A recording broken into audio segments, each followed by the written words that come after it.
You're listening to the Connect, Grow, Multiply podcast from your friends at Green Acres. Well, hey, everybody. Welcome back to the Connect, Grow, Multiply podcast. I'm Hickson Frank, seated next to, again, my favorite pastor. Okay, I'm still there. Your name again? Michael Gossett. Love him. Love him. We have a great, I believe, a great podcast. We've been going through the parables, and today we're looking at one that we can be flippant about it a little bit, but before we jump in, we have a new segment. What are we going to be flipping about? Well, flipping about, we can just read the story of the parable. Oh, okay. And the parable can be, oh, yeah, I've heard it. Yeah. But it's a little deeper, a little more layered. I see what you mean. A little more nuanced. Yeah, I guess words matter. I should have been more clear. But before we do all of that, we're going to jump into something that I think very cleverly I'm calling the mailbag. The mailbag. The mailbag. That's all I have. It sounds like Blue's Clues. It's maybe, hey, we just got a letter, right? You know. I do. I could sing it right now. That was when I was a kid. And my kids were kids, but that's another story. Okay. That's where I learned it. Okay. But we did just get a letter. No. We just got a letter. We just got a letter. Okay. And I don't know the last. Let's open it now because we're very smart. Let's see what's in the letter. Let's see what they said. Let's see what they say. Well, we're going to see what they say now. If you have questions or comments about the Connect, Grow, Multiply podcast, you can send them to cgmpodcast@gabc.org. These came as a combination of conversations that we've had or actual emails. The first question, are you ready? These are for you. Oh, okay. These are for you. Okay. Here's the question, and this is actually my favorite one. Now, some haven't been appropriate to share, but this one is appropriate. I have so many questions. Why does Pastor Michael seem obsessed with Puritan writers? And then a follow-up is, who are his favorite, and what's a good author to start with? Go. Okay, so I'm choosing not to be offended. Okay, good. Great. But you would agree, obsessed. I don't think I'm obsessed. Passionate? I just appreciate it. Okay. Okay, all appreciation, right. Obsession, blah, blah. I don't know. But, I do plead guilty to that. And I admit the Puritans do get quite a bad rap. They do. To be fair. I do think it's funny that it was somebody in the 20th century making fun of Puritans. They said that Puritanism is the haunting fear that someone somewhere may be happy. So I think it's pretty funny. That's funny. But that stereotype of, they kind of have the stereotype of just being cold and somber and judgmental and that has stuck kind of through the ages. Yeah. But, one of the reasons why I love the Puritans so much is not because they got everything right, but because of their deep devotion to Christ. Yeah. And it did not matter. I mean, you can look at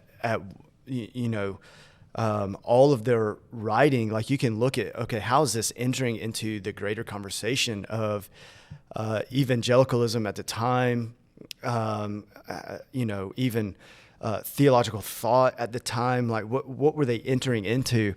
And to be honest with you, they did not care what people thought about them. Yeah. They just did not care.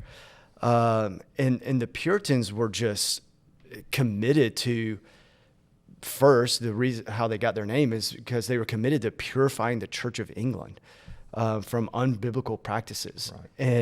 And they just did not care who it offended, even if it offended the Church of England, which is a big deal. And so I just appreciate that they were sold out to biblical fidelity.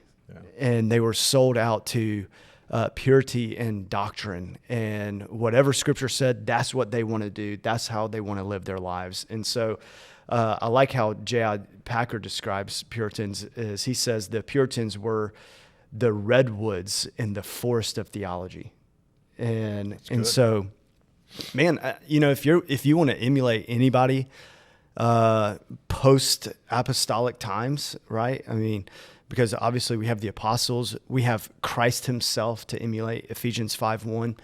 But if there are others to look up to and to emulate, man, the Puritans are those that maybe we should consider. Yeah. And so I love the poetry in their writing and the way that they describe things, express things. And so if I were to tell you who are some of my favorite, I would have to jump to Thomas Watson, Richard Sibbes, John Owen. Those three seem to always rise at the top of my list. Richard Sibbes was known as the heavenly doctor. And so where would you start? Where should you start? I would start with Richard Sibbes. Start with the Bruce Reed. Start with John Owen. He wrote The Mortification of Sin. Thomas Watson wrote Body of Divinity. So those are just three good places to start. Yeah. Yeah. So as much as I hate, Should I go on? no, you're good. You've done quite well. So you finish this. Be killing sin. Or sin will be killing you. There it is. And your buddy, John Owen, I guess. That's John Owen. Yeah. Yeah. And so there is something very clarifying, because we are surrounded in an age where it's almost like we have to entertain, then give the truth. Right. And you, from book page 1, they're just jumping in, be killing sin, or it'll be killing you. They're not wasting any time. They're not trying to impress you with their clever stories. And No. And as much as I hate to say it, you've kind of gotten me on a little bit of a Puritan kick, but I'm trying to resist. But you're pulling me in. Okay. Here's the deal, though. I'm just going to piggyback and say one thing. We live in an age of spiritual superficiality. Yeah. I mean, it's just, we do. And so, some people make fun of the Puritans, but there's nothing superficial about them. Right. And so they matter today. I mean, Puritans didn't just want to look holy. They wanted to be holy. The pursuit of holiness in the Puritans seemed to be unmatched in any other age. Yeah. So I think that's true. Wow. I should have saved that one for last, because we have two more. Oh. And this is one that's actually said to me, which I appreciated. It said to me in the church halls, so it wasn't an email. I asked them to say, "Hey, send me that in an email," and they were like, "Sure, whatever." So this is what they said. They said, Did they ever send an email? They never said, like, "You're not doing it, are you?" No, but I'm going to say I am. Yeah. They especially enjoyed the discussion about the role of men in church, in family, and the struggles that men in particular face. Can y'all do more of those podcasts? And I thought, well, I mean, the simple answer is yes. Yeah. And I think we can. That was easy. That's an easy answer. Sure. It's easy. We could do that. Now, here's the last one. It's for you. What is the hardest thing about being a pastor? And then what's the best thing? If you had to put them, you had to have one each. The hardest thing and the best thing. I never understood what Paul said in 2 Corinthians 11:28 when he talked about, I'm paraphrasing, but the daily pressure and anxiety that Paul carried with all the churches. Yeah. Once again, that's a paraphrase. But I never understood that until I was a pastor. And you start to realize, okay, just a small hint of what Paul meant. Okay, I'm not carrying the same burden as Paul, obviously, but and that's not my point. My point is there is a unique burden and anxiety that comes from leading a church, and because it's not about numbers and budgets. Mm-hmm. The way that it's described in Hebrews is that the leaders are the keepers of souls, and that they are to watch over the souls of the church. And man, that's heavy. Yeah. That's heavy. It's heavy for my family. It's heavy for my wife. It's heavy for me personally, and I'm so grateful that we serve in the church with such a great staff. Mm-hmm. Because I think that burden is shared. So. But I'm also grateful for a church that believes in what God is calling us to do. And so, that lightens the load when you have a church family that are centered on the gospel and that they are pursuing holiness as best as we can. There's a relief to that burden. The best thing about being a pastor is watching God work. There's nothing greater than seeing a life completely transformed by the gospel of Jesus Christ. Marriages restored, relationships restored, things that God redeems that you just think are too far gone, and God does the work. And so that's the best part by far. Yeah. I don't want to add to what you've said because it's your answer, but going back to former conversations we've had, if you have a church of 20 or a church of 20,000, the burden remains. Yeah. The Amen. spiritual, but you've said something before, and I'll paraphrase you, you can correct me, but essentially, we'd had a big Sunday, and it was exciting, but then Monday was waiting to greet us. And Monday had a bunch of challenges, and you brought the whole staff, the executive team together. Essentially, it said, if we ever quit celebrating life change, we just need to go do something else. Yeah, go sell ice cream. Go start a lawn business. Exactly. That's good. All right, hey, let's jump into today's parable. This is the parable, I guess we're calling it the parable of the wise builder. Okay. And so let me, this happens in Matthew 7, and it's at the tail end of the Sermon on the Mount. Yeah. Okay, so before we move on, hey, tell us, the Sermon on the Mount is pivotal, but what is the Sermon on the Mount? Well, it's basically it's Jesus' sermon on ethical teaching. It's like how to live life, the expectation of life. I do think that the Sermon on the Mount is momentous. Yeah. Okay. So by nature, it's building on one another. So even with the Beatitudes, when you look at the Beatitudes, where Jesus starts is that blessed are the poor in spirit, right? And then as he progresses through that, it's building upon one another, the foundation there. And so it's interesting that Jesus begins with a foundation, he ends with a parable on the foundation. Yeah. And so I do think that it's almost bookends there. Yeah. Like this is how you are to live your life. This is how you are to build your life in Christ. Because it goes from the Beatitudes to kingdom ethics, talking about anger, talking about lust and honesty. Then he goes into kingdom practices, which is, prayer, fasting, generosity. Right. And then he goes into kingdom choices, right? That's what we talked about with the two paths. And you have two trees, and now you have two houses. Yeah. And so Jesus builds it into almost into a crescendo of, okay, this is what happens if you ignore what I've taught you. Yeah. That's essentially. That's it. Okay, so let's pick up in verse 24 of chapter 7, and you can tell he is at the end of what he's saying. So here's what he says, therefore, based on everything I've said, Sermon on the Mount, everyone who hears these words of mine and acts on them will be like a wise man who built his house on the rock. The rain fell, the rivers rose, and the winds blew and pounded that house. Yet it didn't collapse because its foundation was on the rock. But everyone who hears these words of mine and doesn't act on them will be like a foolish man who built his house on the sand. The rains fell, the rivers rose, the winds blew and pounded that house, and it collapsed. And it collapsed with a great crash. And this is, I love this part because it speaks of Jesus' authority and teaching. Verse 28, it says, when Jesus had finished saying these things, the crowds were astonished at his teaching. Verse 29, because he was teaching them like one who had authority and not like the scribes. Yeah. Anyway, I know that's been a theme in Luke. We talked about Jesus. He teaches with authority. So we have two builders. Yeah. Let's talk about the wise builder. He hears these words of mine and he acts on them. What does that look like? I mean, given the Sermon on the Mount and all that's in the Sermon on the Mount. Yeah. What does it look like really to act on those? Well, it means that the wise builder embodies obedience.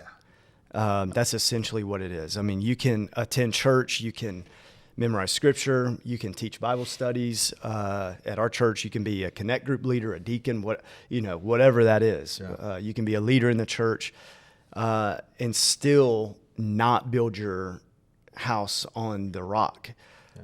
If your life isn't first surrendered to Christ. I mean, the wise builder doesn't just receive information; he is formed by transformation. Okay, it is the idea of what Paul teaches through Romans, what we see as far as living in Christ in the book of Ephesians. These practices, and when he says acts, okay, that key word there, acts. It implies habitual action, a continuation of action. Because so many times when we think about surrendering to Christ, we think about this one-time decision that we made way back whenever Jesus saved us. But the truth is that that is only the beginning of the race. I mean, this is why Paul talks about. This is why we see in the book of Hebrews, the writer there says that the Christian life is like a race. That even in Philippians 3:16, when he says that I must press on to the goal, who is Christ himself, because it's not the end of your relationship with Jesus when you first surrender and Jesus saves you. That is the beginning of the race. That is the beginning of you building a life on the foundation of rock, on the rock who is Christ. And so when it says acts, it's not a one-time decision, but rather it is a lifestyle of surrender. Yeah. It is a lifestyle of obedience. It is what Jesus says to his disciples: if anyone wants to follow me, you have to deny yourself daily and take up your cross. Which means that every single day when you get up, you have to determine, what am I going to build on today? Like, it's just not a one-time build. It is a lifetime of building on the foundation of Christ. I mean, you see this with Augustine in his writing. You see it with Athanasius, where they emphasize that doctrine, okay, like we can have all the right doctrine, okay, but doctrine must result in practice.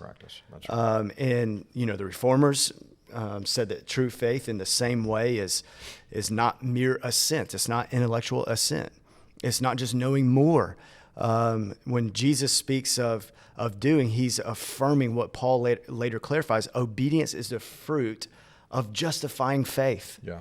So all of that means is that, listen, it's not that we just know more about God.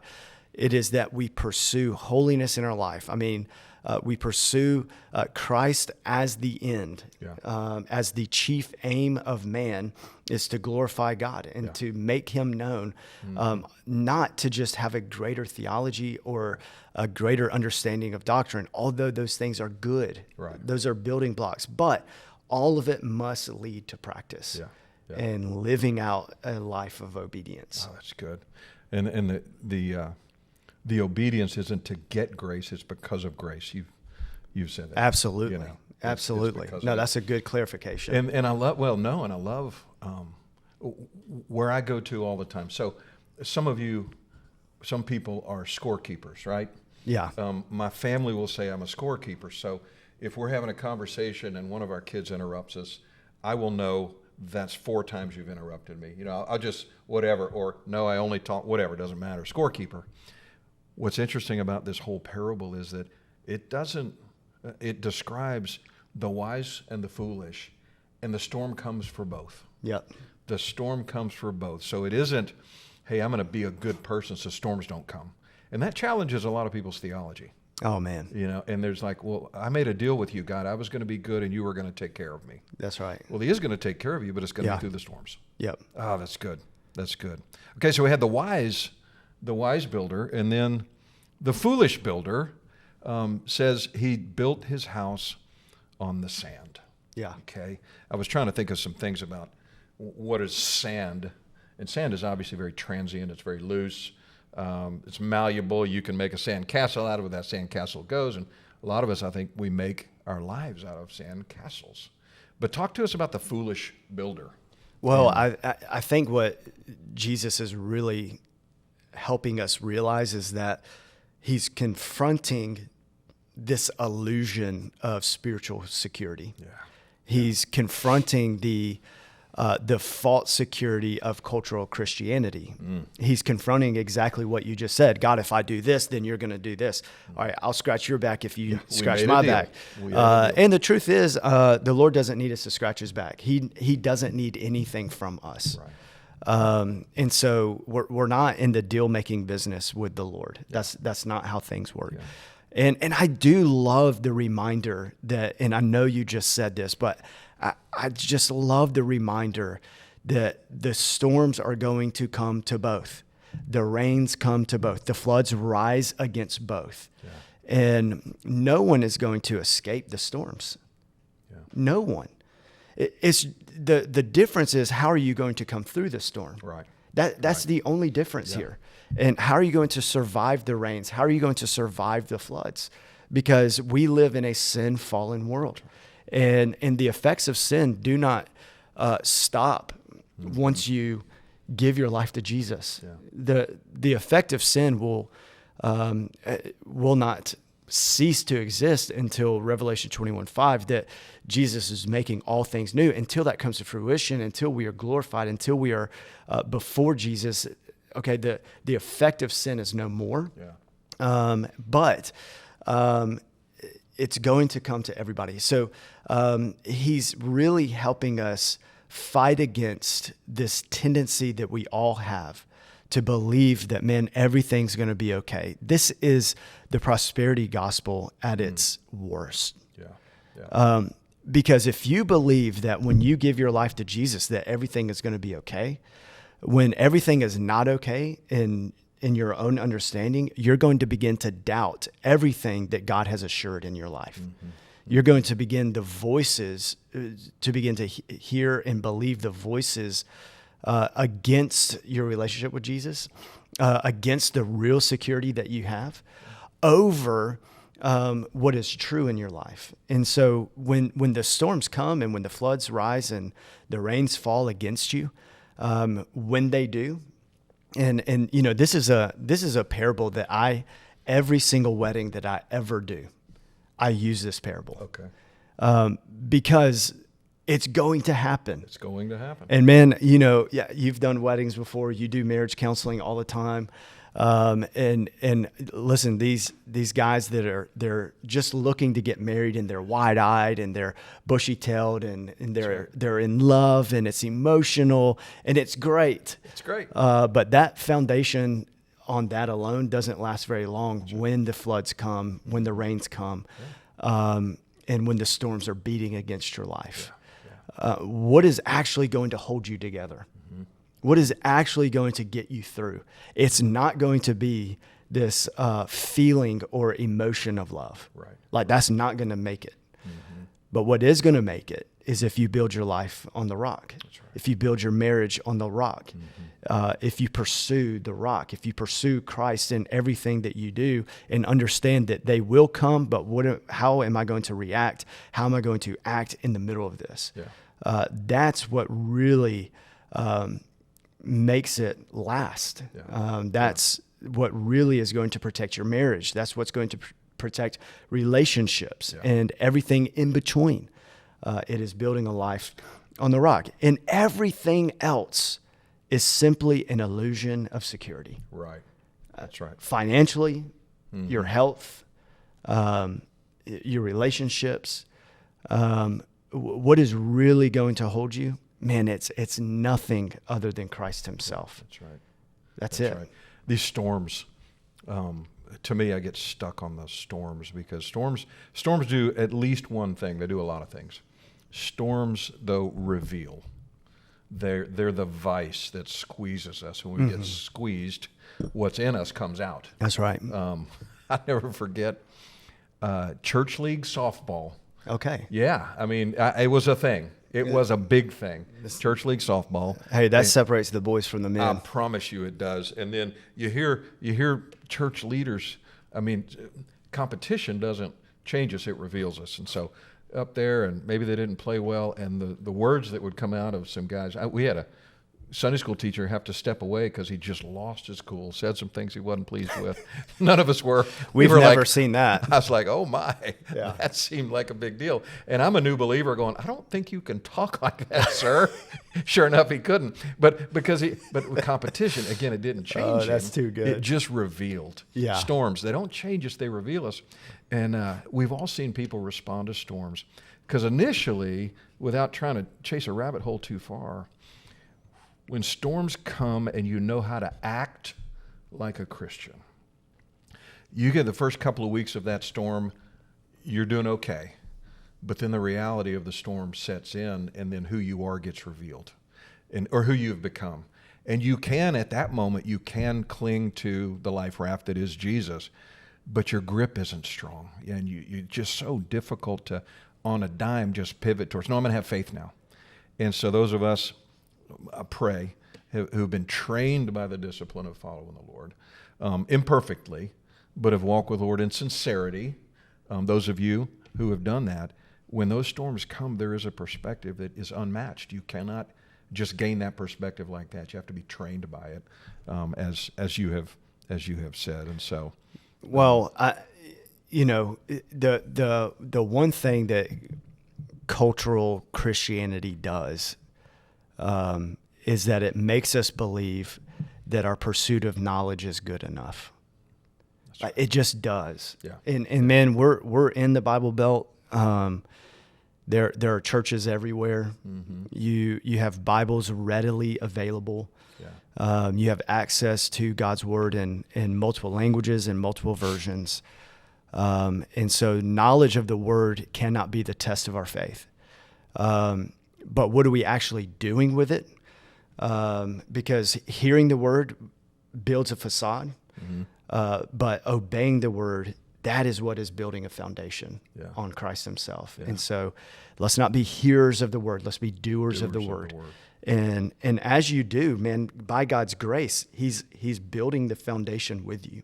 Yeah. And so we just got to be cautious of that. That's good. Yeah. That's good. So our listeners, we've got dads and moms, and we've got students, new believers, et cetera. Some of them are going through a storm that they weren't equipped to go through. Yeah. And this is a little bit of a curveball, but I really wanted to ask you, if someone finds themselves in the midst of a storm, and it may be a relationship that's gone south, it may be a betrayal that they weren't ready for, job loss, financial, whatever, doesn't matter. Right. They're in a storm, and their faith isn't what it needed to be, but they're in the middle of it, and they're grasping. Yeah. What is a way somebody can kind of begin, even in the midst of a storm, to build their house, so to speak, on a firm foundation? I mean, it's almost rescue type stuff. Right. What are some practical ways that you can think of? Again, not to throw you too big of a curveball, but I know we've had conversations about this before, because really when things are going great, we tend to not cling to our faith like we could or should, but when things fall apart, we can grasp at a faith that we've really never established. And I think for everyone, this is true. Yeah. Okay, so this applies to me and everyone. Mm-hmm. Mm-hmm. When things are going well, we have a tendency to believe we don't need the Lord. Yeah. And so I think that it is true that it is gracious of the Lord to allow a storm to exist to make us long for Him more. If you think about it in terms like this, the higher you go on the mountaintop, the less likely you're able to breathe and live. There's no animal life up on the mountaintop. Way up there, not a lot of green. There's a certain level that you just can't live life. There's no vitality there. It's a great view. It's a good view, but but only for a short amount of time, mm-hmm. because you can't build a house up there. You can't live up there. Right. That's good. It happens in the valley. Yeah. Life happens in the valley, mm-hmm. and that's where the breadbasket is. That's where life grows, is in the valley, mm-hmm. and we need to remember that. We were never designed to live on a mountaintop. Yeah. We just weren't. And so that's just a word of encouragement for our own reality, for us to stop expecting to live life on the mountaintop. That is the American way, by the way. That's right. Like if I'm not on the mountaintop, okay, well then how do I get there? We ignore the life in the valley, even though that is where nourishment is. That's where we find life and growth and vitality. And so let's be cautious of ignoring the valley, because it's actually good for us. So every storm that we go through, and I will say that most of the storms you face, you would never say that you are built for it. Like you're just not. Right. No, no one is ready for the storm that they faced in their own mind. Right. Right. But every storm is a gift of grace. Yeah. Every storm is a gift of grace. Yeah. Because it reminds us of what matters most. It has a way of chiseling away temporal things that we continue to cling to. And it helps us cling to eternity more. And so suffering is this idea that God allows in our life to have a deeper desire for Him. And so that's why it is so gracious. Nobody wants it. Right. Okay, like I understand that. I don't want a storm. I don't want the floods to rise. I don't want the rain to come. But at the end of the day, God knows what is good for us. Yeah. And He knows what is best for us. And if the Lord can use anything in my life to continue to root out sin and to chisel away the things that I cling to that are temporary and only for this day, then I want Him to do it. Yeah. And that is a scary, scary prayer. That is a scary place to be because we don't know what needs to be chiseled away. But God does.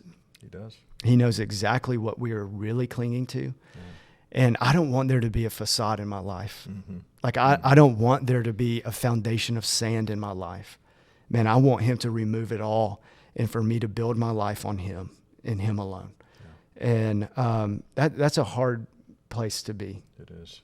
But it's a good place to be. It's a good place to be, and being proactive about Yeah. it. And so it's really never too late to begin to build your house on the rock. It's never too late. It's never too late. I know there's folks out there listening that think maybe it is. It's just not. It's not too late to build your house on the rock. Yeah.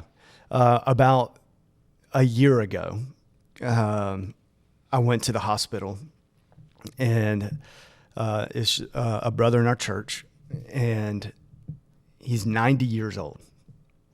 Okay. You were visiting the hospital. I was visiting him Gotcha. in the hospital. Okay. Sorry. Okay.